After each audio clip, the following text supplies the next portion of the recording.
Imagine this. You're entering one of the most hated industries on the planet, plastic water bottles. You're going up against billionaires like Fiji and Smartwater. You have no money, no distribution, and you're delivering a product out of a U-Haul.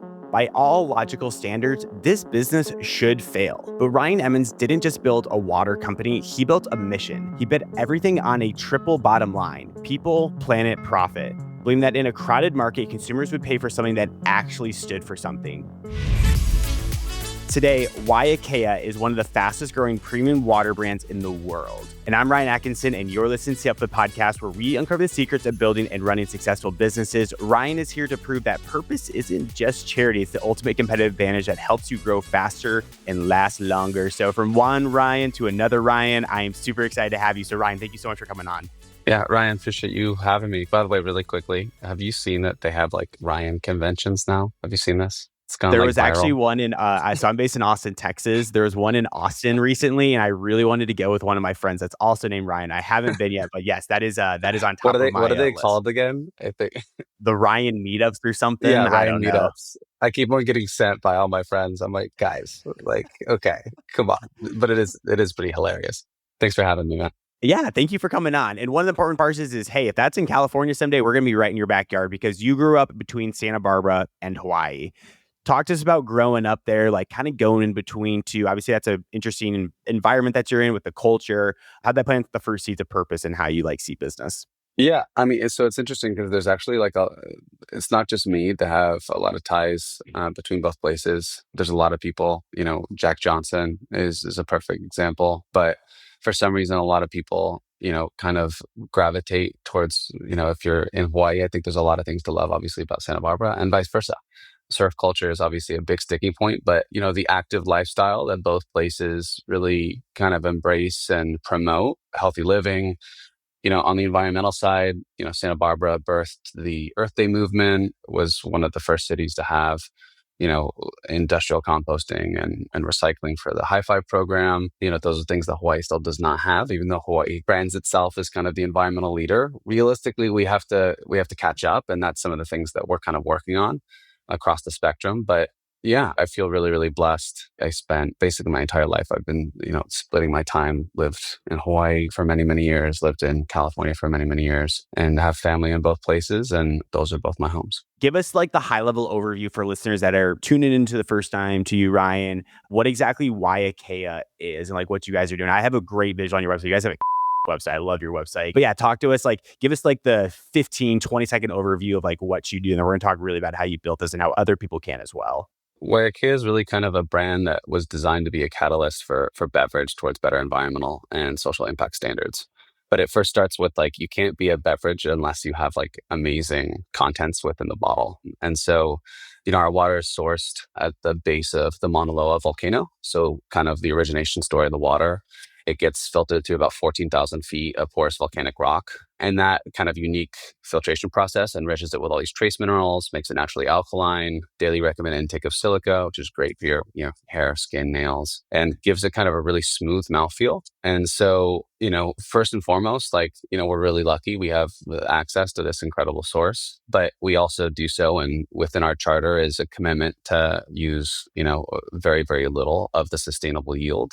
And, that will continue through the life cycle of our company. And then outside of that, we also were the first back in the day to use 100% upcycled packaging for all of our product lines.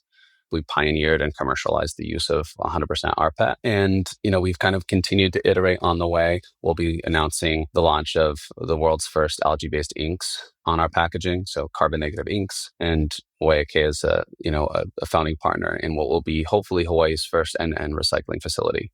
So we've kind of continued to push that. And then we also founded a nonprofit called our Kokua Initiative. So we have a full-time impact team, and all they do is reach out and help those in need across a number of categories. Last year affected over 160,000 people in Hawaii alone across those programs. So we've tried to build a brand that obviously tastes great and is exciting on the shelf, but one that hopefully people can feel pretty good about drinking.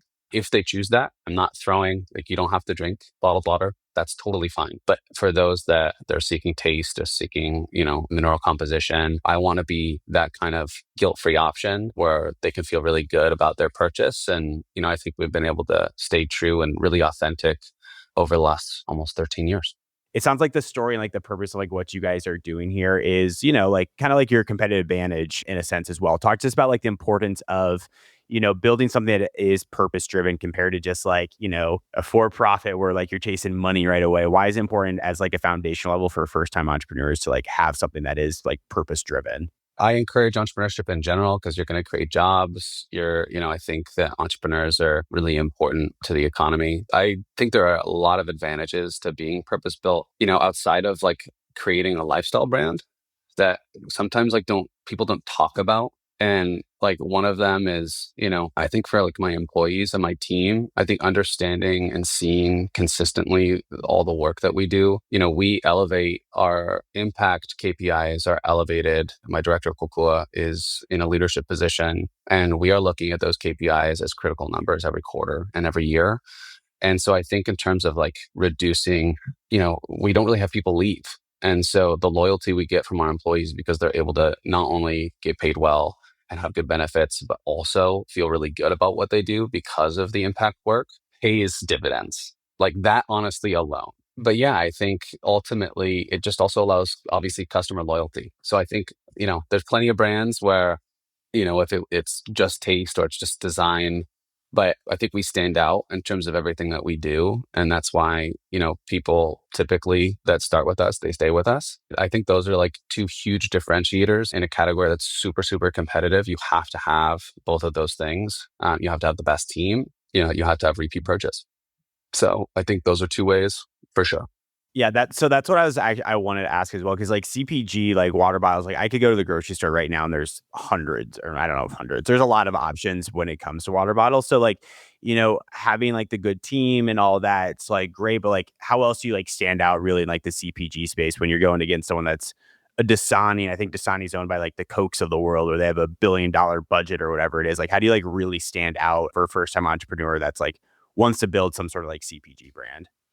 Yeah. Well, you're like not going to be able to stand out if you're just like at a dry shelf on a grocery store where there's thousands of other facings. You're going to get crushed. So in like the early years, it was, us going to mom and pop shops and selling it in and basically selling on consignment, setting up a display, like anywhere that we could differentiate in terms of like what we're merchandising. So you can really get like an outsized impression is what you need to do. And then you basically, we got to a point where then we started looking at other channels, and we actually looked at like, originally we were focused a lot on natural and specialty and hotels and stuff like that. But one of the other things that became kind of a surprise for us was, we basically had an opportunity at Wawa, which is like a high-end convenience store, a lot of loyalty in the Mid-Atlantic. It's like the Whole Foods of convenience, if you will. They gave us a shot early on. And, what we saw is that if we couldn't compete with the big guys in terms of money for facings and slotting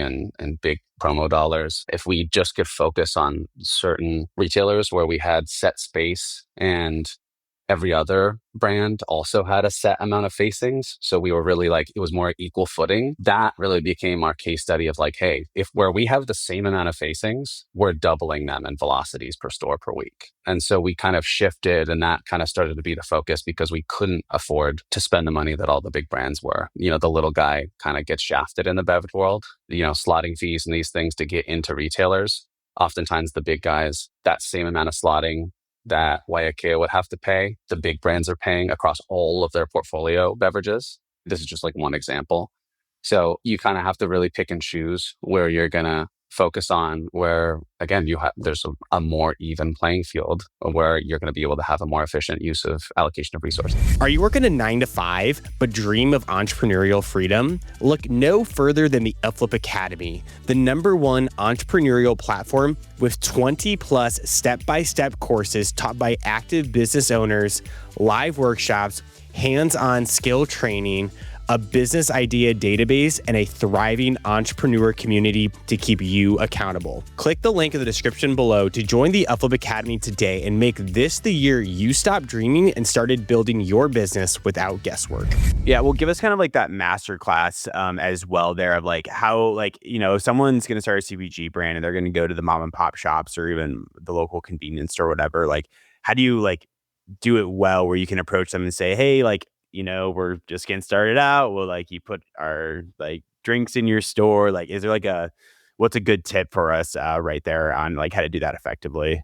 I think what we did is still rings true today, which is like, at first, you're going to have to prove it out. So what we were doing is we were basically being like, hey, can we just give you this on consignment? And we would set up a display. We'd have like a display at the cash register. And, we'd basically come in, once a week and see how that sold. And, we might lose. We might offer to give a couple cases free after they sold through just to like, get going. But typically after the first week, it would sell. And then we'd establish that relationship, be consistent in our communication, and then we'd kind of continue to do that same thing, that same playbook in whatever area that you're trying to kind of target and set up distribution. And then eventually, hopefully you don't have to continue to use U-Hauls or whatever rental trucks you're doing. And you eventually kind of take that portfolio of accounts and you bring it to a distributor. And then that allows you to focus less on logistics and distribution and more on kind of, everything else that is required of, a young brand, because otherwise that's just, it's definitely a big distraction. It's one that is potentially worthwhile, but I mean, the distribution game really only makes sense for beverage, which weighs a lot. If you're distributing a bunch of different products, per each store drop off, it's tough. But yeah, I would say that still rings true. And then it becomes, looking at what channels of trade, what types of retailers where your margin is viable, and then figuring out, okay, well, maybe the margin isn't as good, but I can build a really important case study. I have a really good opportunity.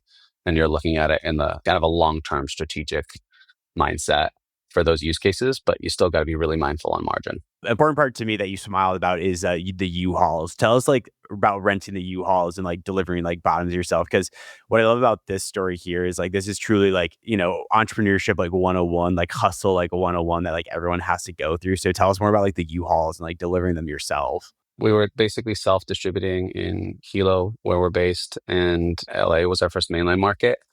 And we used someone else's filler. That was like a contract manufacturer. Initially, early on, we were kind of outside of the Hilo operation. We were kind of trying to ship water because we couldn't afford anything, with the goal of eventually kind of having our own full-scale bottling facility, in Hilo. But we had a labeler that was like our own labeler. So we would put it through the labeler, and then we would tape our own cases, palletize them by hand. And the way that it worked was we were only allowed to be in the facility in like off hours. So we'd come in from 12 to 4 a.m. to do our own basically case stacking and palletization. So we'd have like these pallets, and then we'd put them on our U-Hauls. And when I say U-Hauls, we had one. Yeah. And that was our game plan. And we had a bunch of friends that were kind of helping out and turning it as our kind of like sales reps. And that's how we got started. That's so good. I also want to bring up your triple bottom line philosophy. I talked about it in the intro there, but I love companies that have something like this. And yours, that triple bottom line is people, planet, profit. A lot of founders think they need to make a profit first before they can worry about like the people and like the planet. You're kind of doing it like the opposite way. Why did you guys want to have that in your DNA from like day one? Especially like, you're just starting out when you're broke, you're trying to get into the mom and pop shops. Talk to us about that. It's way harder to do later when you are a bigger company and you have a board or you have investors to suddenly allocate a significant amount of your revenues towards impact, or your time or your people. It's really not going to happen typically. So you got to do it from the get-go, and you got to have really clear benchmarks. And that's what we kind of have always done. I'm pretty stoked. We just got the highest grade in the history of bottled water and beverage for B Corp, benefit corporations. Let's go. That was like a month or two ago. And that was like full audit across all our different social impact kind of categories. But yeah, I think it's like you got to do it early. It's nice we haven't changed our purpose statement, our mission statement, our brand promises since we started, about 13 years ago. But yeah, I think it translates to a number of different things. Obviously, I talked about like employee retention and morale, but, and I talked about the brand loyalty. But, it also like when we were kind of doing our feasibility, like people are willing to pay a slight premium. And, for a tiny company, a super competitive category, our pricing has always been pretty competitive, but, we're typically maybe a slight price premium to some of those other brands. And I think it really allows us to do that. And people feel again that they're kind of like, oh yeah, this is like, it's such a negligible premium. That's what I like because you set in like a price point of like, what is it, like 249 to like 279 or so for like a drink or so. And correct me if I'm wrong there. Yeah, and that's for like a 1 liter. So that's like a pretty big bottle. So, it's not like, I mean, these days inflation, like some of these like smaller like seltzers and stuff are like the same price. So we'd like to think that we held our price during, COVID to now. It's just the retailers didn't, which is That's sometimes fair. annoying. The supplier always kind of like puts the bill. But anyway. Yeah, but so the reason I was asking this is because like a critic might be like, okay, like sustainable materials and like donation models can like kind of cut into margins too much. We've talked a little bit about margins already. Does having a mission allow you to charge like premium prices that can like cover some of these costs and like offset them? Like, is that obviously that's not the mission behind it, but like, is that like a added benefit to it as well? When you are donating, you can charge a little bit more. People understand the purpose. Is that kind of like built into the marketing as well? Yeah, I think as long as it doesn't get to the point where I think Fiji got into a little bit of trouble because the price premium and a bunch of different beverages, like kind of post COVID, they raised prices kind of past, I think, cost inflation. And, I think it's within reason. People are willing to support you. But when suddenly that starts like, significantly, impacting their lives, the good thing is, beverage in general is perceived as like an affordable luxury. It's like not, it's not a car, so it's not going to make that much of an impact. But I think like everything else, it really has to be within reason. If it's a pretty negligible premium, then I think it's a no-brainer. And the reality is like it provides way more dividends than just the ability for us to have. I don't think that slight price premium is really covered by our kind of social impact spend, but we're okay with it because of all the other benefits that we feel like it's really given us that we weren't even expecting, outside of us just, it being kind of our mission since day one. What are some of the others unexpected benefits that you've had? Well, when you're focused on like on the environmental side, okay, there was this big movement towards, I forget what Wall Street was calling it, but, there was like a kind of sustainability stock picker where you were getting a lot of, there's a lot of focus on these, stocks that basically were meeting certain sustainability criteria under kind of ESG. And what we've kind of really found is ultimately a lot of the environmental initiatives that we have that are reducing, whether it's like reducing material, whether it's, switching to renewables, reducing our water waste or our water use, reducing our electricity by doing VFDs on our pumps at our site. A lot of these end up translating to efficiency gains, which are translating to margin gains, or translating to, reducing overhead. And so, I think that people are like missing it doesn't have to just be perceived as an expense. I'd say like 60% of the environmental gains are also going to result in an economic gain, but you just have to make the investment. You guys made an investment like early on in like your guys' brand and like what you want to be, and that is like not changed from day one. But when you guys have successfully transitioned from like a scrappy startup to a company closing like a $3 million raise, you'll have like your own manufacturing line, all of that. You guys are going to scale from whatever 100 employees to 1,000 employees.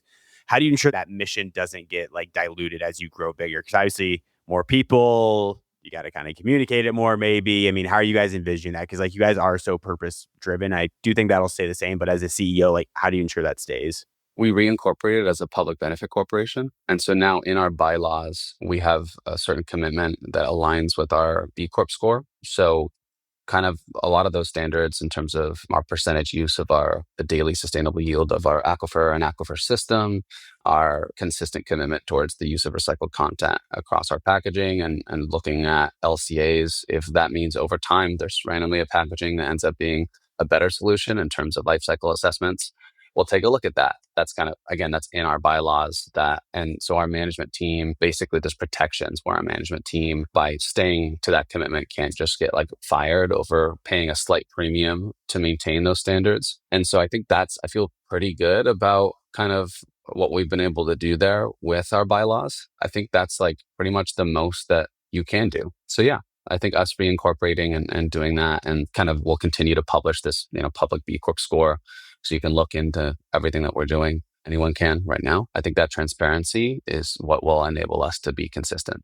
Well, you've been consistently good throughout this podcast. So one more before we dive into our fan blitz questions. Just, any last minute advice for someone that does want to start a CPG brand and also wants to be like sustainable and like have the messaging and the purpose that you have built. Any last advice for them before we jump into to a fan blitz here? You got to know what you're getting into, but at the same, like CPG is a beast. But at the same time, if you're able to do a certain amount of feasibility where you feel like you understand the beast that you're about to be dealing with, that is the recommendation. I think a certain amount of naivete of not being in the industry. If you're in the industry for 10 years, a lot of people are like, hell no, I'm not going to Yeah. launch a company in that industry because I know too much, right? But I think that a certain amount of naivete allows you to kind of be fearless and develop resilience over time as you're kind of learning these things for yourself. So I think that would be maybe some advice is it's not going to be a quick journey, and make sure before you start the journey that you're really doing your research instead of just falling in love with your own concept. That's really, really good. Well, Ryan, let's wrap up with some rapid fire fan blitz questions. So you ready for our last 5 questions here? Sure, let's do it. What's the biggest myth about sustainable business that you want to bust right now? Sustainable business should mean two different things. It should mean, first and foremost, no business is like typically fully sustainable, but we should look at it in terms of reducing our impact as much as possible.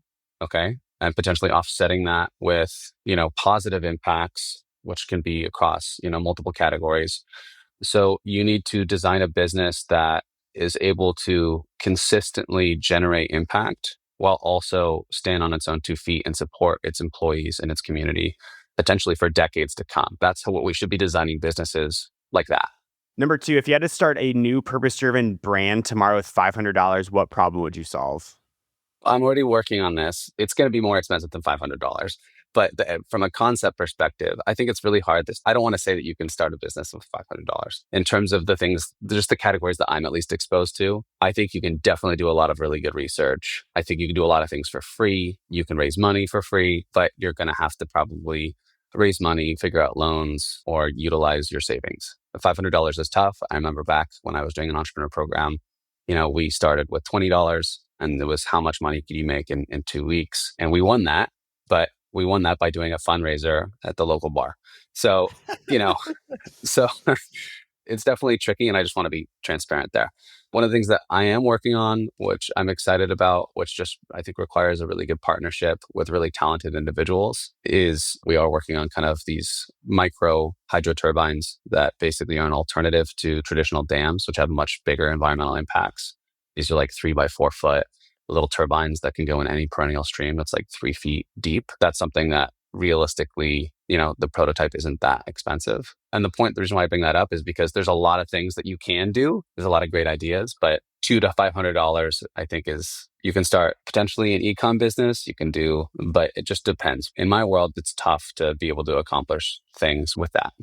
Number 3, what is one sacrifice you had to make personally to keep the planet part of your mission alive? I've had a pretty great board, but like some of my investors on the board, I mean, it equates to a lot of money and resources that we spend. And so really having to fight as like, this is like an existential thing for our brand and our company I don't get that as much obviously from retailers, but I definitely think there's been a handful of our partners that see how much effort we put in and they're like, oh, well, that could go towards, sales or marketing. But I think at this point, like I really don't have any sort of feedback like that. I think it was just kind of earlier days when we were trying to get some additional investors to try and support the brand. But I wasn't really willing to make that concession. Number 4, who is a purpose-driven leader you look up to and why, or just any leader you look up to? So my dad recently passed a few months ago, and, he was like my penultimate role model that kind of really focused on employee retention and engagement and give back in his own businesses. He was like a transformational leader. And then, I think there's, a handful of people that have been able to kind of be consistent. There's also some controversial people, but I think, Tom's of Tom's shoes. I really love that model. That model was really important to me. I think Elon Musk is very polarizing, but the reality is you can't necessarily deny him in terms of the results across multiple industries that are positively impacting the world. So take it for what it is. I like it. Last one, if you could put one message on a billboard that every young entrepreneur would see, what would it say? It would probably be like some sort of a focus on resilience and just like resilience, and then maybe some images of like entrepreneurs that didn't hit it big until they were in their like 50s and 60s. You know what I mean? Just like really like people get like, oh, if I'm not having a quick hit, I've been growing my business for 13 years. I think the goal needs to be building a business and being okay with like wanting to build a business that you want to lead and you want to like consistently iterate on and grow for, potentially decades. I'd like to see a transition towards that versus the quick hits. Well, Ryan, this was a quick hit of a great win for us. So thank you so much for hopping on the Uplift podcast today. If someone's like, oh my God, I need to learn more about Ryan and check you out, where can they learn so and do so at? Yeah, they can go to waiakea.com or check out our Instagram, WAIAKEA, and check out all the good stuff that we're doing. And yeah, thanks for the time, Ryan. Listeners, that was a great episode with Ryan. 3 quick takeaways for you. Number 1, design a business to generate impact, but is able to stand on 2 feet. You want to be able to have a business that can make impact, but at the end of the day, you guys do need to have profit. You do need to have revenue. Number 2, going off of that, make something that lasts, something that you're going to want to build for decades, not just 2 years, get a quick win, something that will actually last. Number 3, through it all, if you're not reading the context of this interview, be purposeful, have a purposeful-driven business. It's going to make your employees happy. It's going to make your customers happy, and there's a way that you can sustainably do it. So great episode with Ryan. If you guys are enjoying this podcast, make sure to give us a 5-star rating wherever you're getting your episodes. It helps us get more amazing entrepreneurs like Ryan onto the show. Thank you, Ryan, and I will see you at the next Ryan meetup. Nice. Sounds good.